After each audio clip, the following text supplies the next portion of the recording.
Hello, ನಿಮ್ಮ ಹೆಸರು ಮಾದೇವ ಅಲ್ವಾ? ಹೌದು. ನೀವ್ಯಾರು? ನೀವು ಸ್ಕೂಲಲ್ಲಿ ಅಟೆಂಡರ್ ಕೆಲಸ ಮಾಡ್ತಿದ್ದೀರಾ ಅಲ್ವಾ? ಅದೇ ಮಹಾದೇವ ತಾನೆ? ಹೌದು. ನೀವ್ಯಾರು? ಇದನ್ನೆಲ್ಲ ಯಾಕೆ ಕೇಳ್ತಾ ಇದ್ದೀರಾ? ಸ್ಕೂಲಲ್ಲಿ ಕ್ವಶನ್ ಪೇಪರ್ ಕದ್ದು ಮಾರಾಟ ಮಾಡಿರೋದು ನೀನೇ ತಾನೆ? ಯಾರಿ ನೀವು? ಗಾಯತ್ರಿ ಟೀಚರು ತುಂಬಾ ಒಳ್ಳೆಯವರು. ಅಂತವ್ರಿಗೆ ನಾನು ದ್ರೋಹ ಬಗೀತೀನ? ನಾನೇ ಕ್ವಶನ್ ಪೇಪರ್ ಕದಿಬೇಕು? ಇದೆಲ್ಲ ನನಗೆ ಗೊತ್ತಿಲ್ಲ. ನನಗೆಲ್ಲ ಗೊತ್ತು. ನನ್ನ ಹತ್ರ ವಾದ ಮಾಡೋದು ಬೇಡ. ಕ್ವಶನ್ ಪೇಪರ್ ಕದ್ದಿರೋದು ನೀವೇ. ಅದ್ಯಾಕೆ ಹೇಳ್ತೀರಾ? ನಿಮ್ಮ ಹತ್ರ ಏನ್ ಸಾಕ್ಷಿ ಇದೆ? ದುಡ್ಡುಗೋಸ್ಕರ ಕ್ವಶನ್ ಪೇಪರ್ ಕದ್ದು ಆ ದುಡ್ಡಿಂದ ಕಾರ್ನ ಪರ್ಚೇಸ್ ಮಾಡಿದ್ಯಾ, ಅದೇ ಸಾಕ್ಷಿ. ಕಾರ್ ತಗೊಂಡಿದ್ದು ನನ್ನ ದುಡ್ಡಿಂದ. ಏನ್ ನಮ್ಮಂತವ್ರು ಕಾರ್ ತಗೋಬಾರ್ದಾ? ಏನೋ ಲೋನಿಗೀನು ಮಾಡಿ ಕಾರ್ ತಗೊಂಡಿರ್ತೀವಪ್ಪ. ನೀನ್ ಹೇಳಿದ್ದನ್ನ ಹೇಗ್ ನಂಬೋದು? ನೋಡಿ, ನಂಬಿದ್ರೆ ನಂಬಿ, ಬಿಟ್ರೆ ಬಿಡಿ. ನಾನೇನು ಮಾಡಕ್ಕಾಗಲ್ಲ. RR ನಗರ್ ಪೊಲೀಸ್ ಸ್ಟೇಷನ್ ಇಂದ SI ಮಾತಾಡ್ತಾ ಇದ್ದೀನಿ. ನಿಜ ಹೇಳೋ. ನೀನ್ ಹೇಳ್ತಿರೋದು ಸುಳ್ಳು ಅಂತ ಗೊತ್ತಾದ್ರೆ ಪೊಲೀಸ್ ಸ್ಟೇಷನ್ ಕರ್ಕೊಂಡ್ಬಂದು ಬೆಂಡೆತ್ಬಿಡ್ತೀನಿ.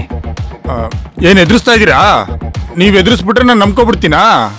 ನಾನೇನು ತಪ್ಪು ಮಾಡಿಲ್ಲ ಸರ್. ನಾನು ಕ್ವಶನ್ ಪೇಪರ್ ಕದ್ದಿಲ್ಲ. ನನ್ಗೆ ಯಾರು ದುಡ್ಡು ಕೊಟ್ಟಿಲ್ಲ.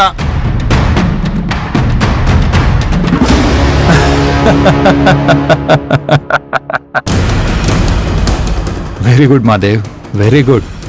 ಯಾರು ನೀವು? ಯಾಕೆ ನಗ್ತಾ ಇದ್ದೀರಾ? ಮಾದೇವ್, ನಿನ್ಗೆ ಕ್ವಶನ್ ಪೇಪರ್ ದುಡ್ಡು ಕೊಟ್ಟಿದ್ದು ನಾನೇ.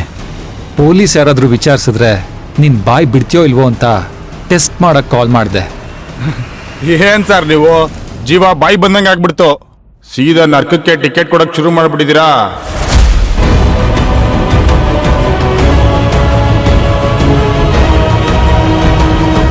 ಪರವಾಗಿಲ್ಲ ಬಿಡೋ. ಭಯಂಕರ ನಿಯತ್ತಿನ ಮನುಷ್ಯ ನೀನು.